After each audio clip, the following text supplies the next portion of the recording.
Hello students, good morning. आज हम आपके एग्जाम की प्रिपरेशन में अगला टॉपिक शुरू करने जा रहे हैं जिसका नाम है एब्स्ट्रैक्ट अलजेब्रा। एब्स्ट्रैक्ट अलजेब्रा में सबसे पहले हम करेंगे ग्रुप थ्योरी। वैसे तो एब्स्ट्रैक्ट अलजेब्रा काफी सारे स्टूडेंट्स को मुश्किल लगता है, बट ये इतना मुश्किल है नहीं। क्यों? क्योंकि इसमें बहुत सारी काउंटर एग्जांपल्स करेंगे, बहुत सारी थ्योरम सिर्फ याद करेंगे, हम उसका प्रूफ क्लास में नहीं करेंगे। उनके सिर्फ दोनों के बेस पे बहुत सारी एग्जाम की ऑप्शन हमारे पास रिजेक्ट हो जाएगी और जो बची हुई ऑप्शन है वो हम करेक्ट करके आ जाएंगे। इतना ज्यादा मुश्किल है नहीं जितना मतलब इसको बनाया जाता है। तो शुरू करते हैं आज।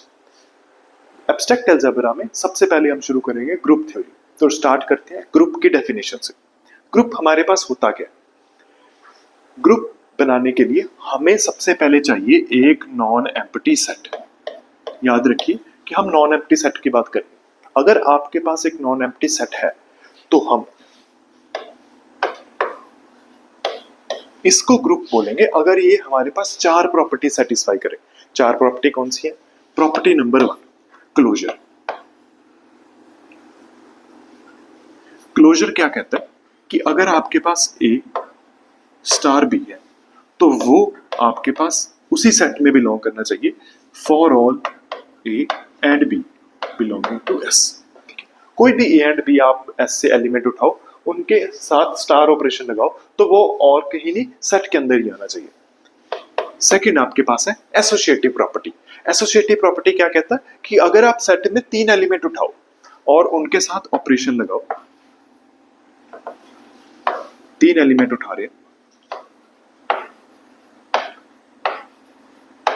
ठीक है, और उनके साथ ऑपरेशन लगाओ, तो चाहे पहले इन दोनों के साथ ऑपरेशन लगाओ चाहे पहले इन दोनों के साथ ऑपरेशन लगाओ, बात सेम। ठीक है, बात सेम। पहले इन दोनों के साथ ऑपरेशन लगा लो चाहे इन दोनों के साथ ऑपरेशन लगा लो, बात सेम ही है। और ये ट्रू होगा for all A B and C belonging to set. ठीक है, ये एसोसिएटिव प्रॉपर्टी। ठीक, उसके बाद आता है existence of identity.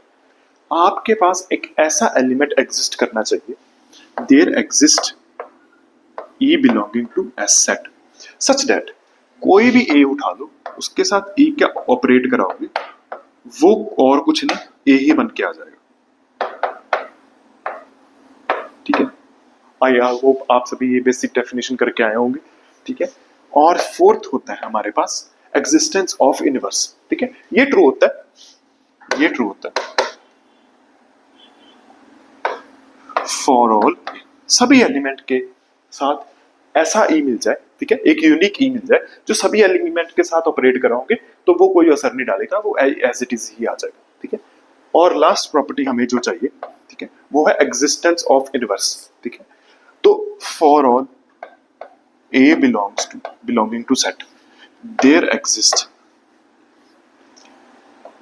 A inverse लिख लो या बी लिख लो, such that a star b, आपके पास और कुछ नहीं आना चाहिए, आइडेंटिटी आना चाहिए, और दूसरी तरफ से भी लगाओगे ना तो कोई फर्क नहीं पड़ेगा। ठीक है, क्योंकि आपके पास आइडेंटिटी ही आना चाहिए। ठीक है, तो अगर ये चारों की चारों प्रॉपर्टीज होल्ड करती हैं तो हम बोलेंगे कि ये एस कॉमा स्टार आपके पास एक ग्रुप है। ठीक है, हाँ, कंडीशन ये है कि एस नॉन एम्प्टी होना चाहिए। ठीक है, तो पहली property closure, associative, existence of identity और एग्जिस्टेंस ऑफ इनवर्स, अगर ये चारों के चारों होल्ड करती हैं तो हम बोलेंगे कि हमारा ये एक ग्रुप है। ठीक है, प्लीज नोट कीजिएगा काफी जगह पे ना आपके पास एक क्लोजर प्रॉपर्टी दी नहीं होती, उसकी जगह पे आपको डिफाइन ही ऐसे किया गया होता, let S be non empty set और let S be a non empty set and let star be a binary operation। ठीक है, इसका मतलब क्या है कि सर स्टार आपका s क्रॉस s से s तक एक फंक्शन है। ठीक है, बाइनरी ऑपरेशन का मतलब क्या होता है? s आपका s क्रॉस s से s तक एक फंक्शन, देन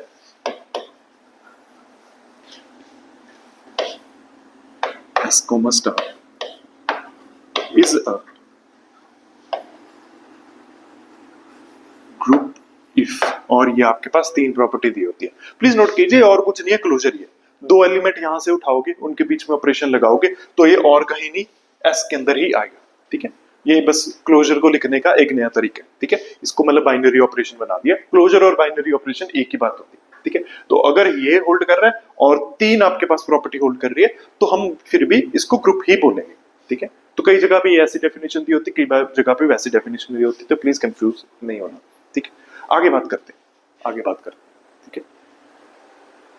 उसके बाद आपके एग्जाम में एक दो बार ऐसा क्वेश्चन आया हुआ है कि ठीक है आप बाइनरी ऑपरेशन डिफाइन तो कर रहे हो, आपके पास एक सेट दिया हुआ है, ठीक है। Find the total number of binary operation from set, find the total number of binary operation on the set S, ठीक है। ऐसे कई बार आपको क्वेश्चन दिया होता है तो उसको भी देख लेते हैं, ठीक है। आई होप आपको डेफिनेशन क्लियर आगे होगी, ठीक है। लेट्स से आपको एक सेट एस दिया हुआ या फिर find the total number of binary operation on set S, ठीक है। Find the total number of binary operation, मतलब ऐसे सेट एस के ऊपर कितने बाइनरी ऑपरेशन बना सकते हैं, ठीक है। तो वो वैसे तो अगर आपको याद है कि एक सेट से दूसरे सेट तक कितने नंबर ऑफ फंक्शन बना सकते हो, फिर तो काम ही आसान है। क्यों? क्योंकि कोई भी बाइनरी ऑपरेशन है वो डिफाइंड कहां से होता है, एस क्रॉस एस से लेकर एस तक, ठीक है। तो एक फंक्शन ही हुआ एस क्रॉस एस से लेकर एस तक, एक बाइनरी ऑपरेशन। तो ये हमें पता है कि ये और कुछ नहीं, cardinality of codomain raise to power cardinality of domain, ठीक है। तो अगर मान लो आपको दिया कि कार्डिनैलिटी ऑफ एस एन है, तो ये आपका क्या निकल के आएगा, कार्डिनैलिटी ऑफ ये तो एन है, कोडोमेन की n n S cross S की क्या होगी, एन स्क्वायर, ठीक है। तो ये आपका आएगा एन स्क्वायर, ठीक है। एन इसमें एलिमेंट्स, एन उसमें element, n into n, n square, ठीक है। तो total number of binary operation हम कितने डिफाइन कर सकते हैं, n raise to power n square, ठीक है। ये एक क्वेश्चन आया था मतलब आपके मिलते जुलते एग्जाम में, तो ये सीधा बेसिक डेफिनेशन से ही उन्होंने पूछ लिया था। तो ठीक है, अगर आपको पूछे कि नंबर ऑफ बाइनरी ऑपरेशन कितने हैं डिफाइन कर सकते हो, तो n raise to power n square, ठीक है। आगे चलते हम करते हैं काफी सारी एग्जांपल्स, चेक करते हैं कि सेट ग्रुप बना रहे हैं कि नहीं बना रहे, ठीक है। तो पहले से स्टार्ट करते हैं, ठीक है। अच्छा एक और चीज, ये चारों प्रॉपर्टी अगर सेटिस्फाई करे तो हम बोलते हैं ग्रुप। एक फिफ्थ प्रॉपर्टी भी होती है, ठीक है। फिफ्थ प्रॉपर्टी क्या कहती है कि for all A belongs to B, A and B belongs to S, अगर आपके पास ये दो एलिमेंट कम्यूट कर जाए, यानी A star B is equal to B star A, सभी के सभी A and B belonging to S, तो हम बोलते हैं कि ये आपका ग्रुप एक अबिलियन ग्रुप है, ठीक है। ये आपका ग्रुप एक अबिलियन ग्रुप है। अगर फिफ्थ प्रॉपर्टी सेटिस्फाई कर जाए तो हम बोलते हैं कि ये ग्रुप ऐसा वैसा नहीं, अबिलियन ग्रुप है, यानी इसके हर एलिमेंट एक दूसरे के साथ कम्यूट करते हैं, ठीक है। तो अब हम करते हैं ढेर सारी एग्जांपल्स। सबसे पहले चेक कर लेते हैं, ठीक है। एग्जांपल ले लो या फिर चेक करते हैं कि ग्रुप बना रहे हैं कि नहीं बना रहे, ठीक है। सबसे पहले शुरू करते हैं बहुत ही आसान से, natural number with respect to addition, ठीक है। Natural numbers with respect to addition, please check कीजिए आप property number 1, property number 2, property number 3, property number 4, ठीक है। अगर ये चारों के चारों प्रॉपर्टी सेटिस्फाई कर रहा है तो हम बोलेंगे कि ये ग्रुप है, ठीक है। आप चेक करिए, मैं लिखता हूँ whole number with respect to addition.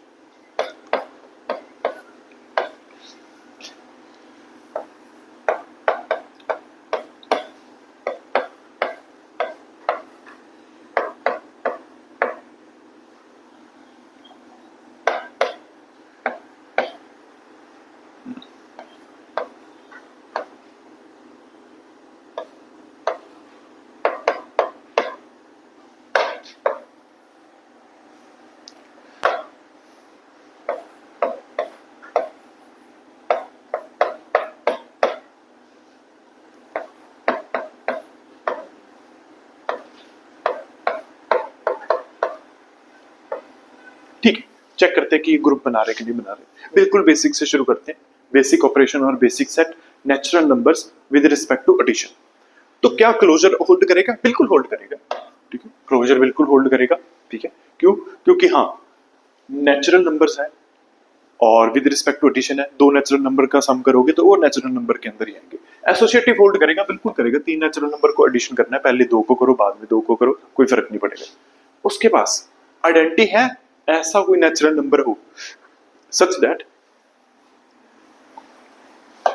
A plus identity, operation हमारा एडिशन है ना, तो ये और कुछ नहीं ए आई, ठीक है।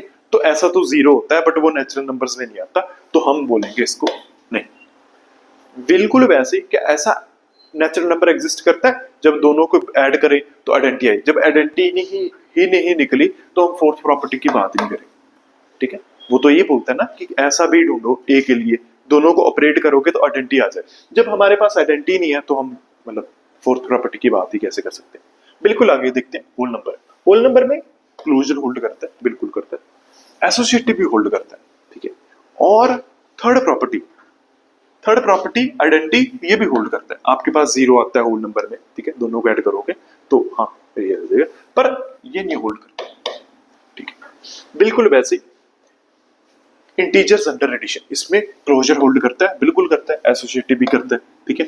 आइडेंटिटी एग्जिस्ट करती है, जीरो एग्जिस्ट करता है, और इनवर्स एग्जिस्ट करता है, बिल्कुल करता है। कोई भी नंबर उठाओ उसके सामने माइनस साइन लगा दो तो आपका क्लोजर इनवर्स भी मिल जाएगा, ठीक है। 5 के लिए -5, 6 के लिए -6, तो हाँ ये आपका ग्रुप बनाता है, ठीक है, ये आपका ग्रुप बनाता है। वैसे ही रैशनल अंडर एडिशन में क्लोजर होल्ड करता है, बिल्कुल करता है, एसोसिएटिव होल्ड करता है, बिल्कुल करता है। जीरो एक आइडेंटिटी है, एडिटिव आइडेंटिटी एग्जिस्ट करती है, ठीक है, और इनवर्स भी एग्जिस्ट करता है, ठीक है। तो हाँ ये भी ग्रुप बनाता है। और तो और इनमें नोट करो फिफ्थ प्रॉपर्टी भी सेटिस्फाई हो रही है, ठीक है, फिफ्थ प्रॉपर्टी भी सेटिस्फाई हो रही है। तो ये ग्रुप तो बना ही रहे हैं लेकिन अबिलियन ग्रुप भी बना रहे हैं, ठीक है। बिल्कुल ऐसे ही क्या ये ग्रुप बनाता है, देखो क्या sum of two irrational number, ये रियल माइनस रैशनल नंबर है, क्या sum of two irrational number irrational आता है, बिल्कुल नहीं, ठीक है, बिल्कुल नहीं। √2 और -√2 ले लो, ठीक है, दोनों को ऐड करोगे जीरो है, वो इर्रेशनल नंबर है। तो और इसमें तो क्लोजर ही नहीं होल्ड कर रहा, बाकी तो बात ही खत्म, ठीक है। आगे देखते हैं। रियल्स अंडर एडिशन, क्लोजर होल्ड करता है, बिल्कुल करता है, एसोसिएशन होल्ड करता है, बिल्कुल करता है, एग्जिस्टेंस ऑफ आइडेंटिटी है, जीरो है, एग्जिस्टेंस ऑफ इनवर्स है, हाँ बस माइनस साइन लगा दो तो बिल्कुल जी। बिल्कुल वैसे कॉम्प्लेक्स में भी तीनों चीजें होल्ड करेंगे, चारों चीजें होल्ड करेंगी, और ये आपके ग्रुप तो बनेंगे। और तो और ये दोनों आपके अबिलियन ग्रुप भी बनेंगे, ठीक है। कोई भी दो एलिमेंट्स ले लो, चाहे ऐसे ऐड करो चाहे उल्टे करके ऐड कर दो, बात सेम, ठीक है। तो इनमें से हमारे पास ग्रुप बने कॉम्प्लेक्स, रियल, रैशनल और इंटीजर्स, ठीक है। ग्रुप भी है और अबिलियन ग्रुप्स भी है। एक छोटी सी बात और, अगर तो प्रॉपर्टी सिर्फ वन ही सेटिस्फाई करे, अगर आपके पास सिर्फ और सिर्फ क्लोजर ही सेटिस्फाई करे तो हम उसको ग्रुपॉइड बोलते हैं। अगर आपके पास वन भी सेटिस्फाई कर जाए, टू भी सेटिस्फाई कर जाए तो हम उसको सेमी ग्रुप बोलेंगे।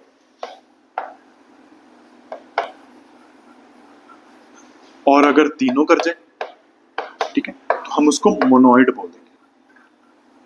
और अगर चार कर जाए फिर तो ग्रुप है ही, और अगर पांच में भी कर जाए तो हम उसको अबिलियन ग्रुप बोलेंगे, ठीक है। तो इनमें से आगे देखते हैं कौन सा ग्रुपॉइड बना रहा है, सेमी ग्रुप बना रहा है, मोनोइड बना रहा है और ग्रुप बना रहा है, ठीक है। आगे करते हैं। मैट्रिक्स ले लेते हैं, ठीक है, मैट्रिक्स ले लेते हैं। मैट्रिक्स की बात करें तो M N cross N matrix लेते हैं, ठीक है, और एंट्रीज आप रियल में से उठा लो और अंडर एडिशन देखो, ठीक है। देख लेते हैं क्या दो एन क्रॉस एन मैट्रिक्स को ऐड करेंगे एन क्रॉस एन मैट्रिक्स बनेगा, बिल्कुल बनेगा। क्या एसोसिएशन होल्ड करेगा, बिल्कुल होल्ड करेगा। क्या आइडेंटिटी एग्जिस्ट करेगी, हाँ, जीरो मैट्रिक्स, कौन सी बड़ी बात है, ठीक है। उसके बाद क्या इनवर्स एग्जिस्ट करेगा, बिल्कुल करेगा, वो बस -1 से मल्टीप्लाई कर दो पूरे मैट्रिक्स को, अंडर एडिशन है तो हाँ इनवर्स भी एग्जिस्ट करेगा। और तो और ये अबिलियन ग्रुप भी बनेगा, ठीक है, ये एक अबिलियन ग्रुप भी बनेगा, ठीक है। अगला देखो, इसी को उठा लेते हैं, इस पे बात कर लेते हैं। M N cross N under rationals, check करना ये भी ग्रुप बनेगा, चारों के चारों पांचों की पांचों प्रॉपर्टी होल्ड करेगी। बिल्कुल ऐसे अगर मैं matrix N cross N with complex entries की बात करूं तो हाँ ये भी ग्रुप बनेगा, ठीक है। या अबिलियन ग्रुप बनाएगा। उसके बाद एक और ले लेते हैं, ठीक है, उससे आपको क्लियर हो जाएगा। M N cross N with respect to integers under addition, ये ग्रुप बनाएगा। चेक कर लेना, क्लोजर भी होल्ड कर रहा है, एसोसिएशन भी होल्ड कर रहा है, ठीक है, और बाकी दो आइडेंटिटी भी एग्जिस्ट कर रही है, इनवर्स भी एग्जिस्ट करता है। बट यहीं पे अगर मैं ना इंटीजर को हटा दे, नेचुरल नंबर्स या होल नंबर बना दो, ठीक है, तो वो आपका ग्रुप नहीं बनाएगा, ठीक है, क्योंकि वो खुद ही नहीं ग्रुप बना रहे। नेचुरल नंबर्स में आइडेंटिटी नहीं एग्जिस्ट करेगी, ठीक है, और होल नंबर्स में इनवर्स एग्जिस्ट नहीं करेगा, ठीक है, तो ये आपके पास ग्रुप नहीं बनाएगा, ठीक है। अब ये सारे के सारे ग्रुप्स उठा लेते हैं, ठीक है। बात करते हैं अंडर मल्टीप्लिकेशन की, ठीक है, बात करते हैं अंडर मल्टीप्लिकेशन की। क्या नेचुरल अंडर मल्टीप्लिकेशन ग्रुप बनाता है? बिल्कुल नहीं बनाता, ठीक है। हम बात कर रहे हैं natural numbers with respect to multiplication, ठीक है। क्या एक ग्रुप बनाता है? बिल्कुल नहीं बनाता, ठीक है। हमें पता है कि आइडेंटिटी तो मिल जाएगी, वन एक आइडेंटिटी तो मिल जाएगी, लेकिन इनवर्स नहीं मिलेगा, टू का इनवर्स नहीं मिलेगा। टू को किसके साथ मल्टीप्लाई करे कि आंसर बन आ जाए, ठीक है। बिल्कुल वैसे होल नंबर नहीं बनाएगा, नेचुरल नंबर्स भी नहीं बनाएंगे, होल नंबर भी नहीं बनाएंगे। क्या इंटीजर्स बनाएंगे? ठीक है, इंटीजर्स भी नहीं बनाएंगे। 5 का इनवर्स मल्टीप्लिकेटिव हमें नहीं मिलेगा, वो 1/5 होता है, बट ये इंटीजर्स में नहीं आता। मेन क्वेश्चन ये आता है जहां से हमारा स्टार्ट होता है कि क्या रियल अंडर मल्टीप्लिकेशन आप बनाएगा, ठीक है। आप वीडियो पॉज करके देख सकते हैं कि क्या रियल अंडर मल्टीप्लिकेशन एक ग्रुप बनाता है, ठीक है। देख लेते हैं क्या फर्स्ट प्रॉपर्टी होल्ड कर रही है, दो रियल नंबर को मल्टीप्लाई करेंगे तो आंसर रियल आएगा, बिल्कुल आएगा। क्या एसोसिएशन होल्ड कर रहे हैं? बिल्कुल होल्ड कर रहे हैं। क्या ऐसा एलिमेंट मिल रहा है जिसको हम किसी भी एलिमेंट से मल्टीप्लाई करें तो कोई असर ना हो? बिल्कुल मिल रहा है, वन, ठीक है, आइडेंटिटी भी है, लेकिन इनवर्स मिल रहा है। आपको ऐसा लग सकता है कि इनवर्स मिल रहा है हर एलिमेंट का, पर नोट कीजिए एक जीरो है। बताओ जीरो को किससे मल्टीप्लाई करो कि हमारी आइडेंटिटी आ जाए, एग्जिस्टेंस ऑफ इनवर्स। जीरो का इनवर्स क्या है? तो आंसर आपका आता है कुछ भी नहीं, ठीक है। जीरो का ऐसा कोई नंबर नहीं है जिसको मल्टीप्लाई करो और वन मिल जाए, ठीक है। तो हाँ, रियल अंडर मल्टीप्लिकेशन एक ग्रुप नहीं बनाता। एक एलिमेंट हमें गड़बड़ी कर रहा था, वो है जीरो, तो हम क्या करेंगे, उसी जीरो को रिमूव कर देंगे। हम एक नया सेट ले लें आर स्टार, ये सारे के सारे रियल्स हैं, बस एक जीरो को छोड़ के। चेक करिए, एक ग्रुप बना रहा है, ग्रुप तो ठीक है, ये बिलियन ग्रुप बना देगा। प्रॉपर्टी वन, क्लोजर भी होल्ड करेगा, एसोसिएशन भी होल्ड करेगा, आइडेंटिटी भी मिल जाएगी वन, और हर एलिमेंट का इनवर्स भी मिलेगा। उसको बस वन को उससे डिवाइड कर दो, ठीक है। बिल्कुल ऐसे आपके पास ये भी आपके पास ग्रुप बन जाएगा, ये भी आपके पास ग्रुप बन जाएगा। रियल्स, कॉम्प्लेक्स और रैशनल, बस जीरो जीरो हटाने की बात है, ठीक। आगे बात करते हैं, आगे बात करते हैं। हमने मैट्रिक्स एन क्रॉस एन के किए थे, ठीक है। आगे बात करते हैं M N cross N, real से शुरू कर लेते हैं। ये अंडर एडिशन तो ग्रुप बना रहे थे, क्या ये अंडर मल्टीप्लिकेशन ग्रुप बनाएंगे? ठीक है, देख लेते हैं। क्लोजर होल्ड करते हैं, कोई भी दो मैट्रिक्स को एन क्रॉस एन को मल्टीप्लाई करोगे आपको एन क्रॉस एन मैट्रिक्स ही मिलेगा। एसोसिएशन होल्ड कर रहे हैं, आइडेंटिटी एग्जिस्ट करती है, हाँ, आइडेंटिटी मैट्रिक्स, डायगोनल एलिमेंट्स 1 1 1 ले लो, बाकी सब जीरो ले लो, तो हाँ, आइडेंटिटी भी एग्जिस्ट करती है। क्या हर मैट्रिक्स का इनवर्स एग्जिस्ट करता है? तो आई होप आपको मैट्रिक्स एंड डिटर्मिनेंट की प्रॉपर्टी याद हो कि हर मैट्रिक्स का इनवर्स एग्जिस्ट नहीं करता, ठीक है। कुछ मैट्रिक्स होते हैं जिनका इनवर्स एग्जिस्ट नहीं करता, और वो कौन से मैट्रिक्स होते हैं? वो मैट्रिक्स होते हैं जिनका डिटर्मिनेंट आपके पास जीरो आ जाए। ऐसे मैट्रिक्स जिनका डिटर्मिनेंट आपके पास जीरो आ रहा है, उनका इनवर्स एग्जिस्ट नहीं करता, ठीक है। तो हाँ, हम क्या करेंगे, हम एक ऐसा सेट उठा लेते हैं जिसमें मैट्रिक्स हैं। मैट्रिक्स कहां से आ रहे हैं? M N cross N, real matrix वाले। और एक और कंडीशन है, सच दैट इसका डिटर्मिनेंट नॉन जीरो, वही जो हमने रियल्स और कॉम्प्लेक्स और रैशनल्स में किया था। एक जीरो दिक्कत दे रहा था वो हटा दिया, यहाँ पे जिनका डिटर्मिनेंट जीरो दिक्कत दे रहा था हमने वो उठा दिया। इसको करो मल्टीप्लीकेशन के ऑपरेशन के साथ अप्लाई, ठीक है। तो ये हमारा क्या ग्रुप बनाएगा देख लेते हैं, क्या क्लोजर होल्ड करेगा देख लेते हैं, ठीक है। कोई भी दो एलिमेंट उठाओ मैट्रिक्स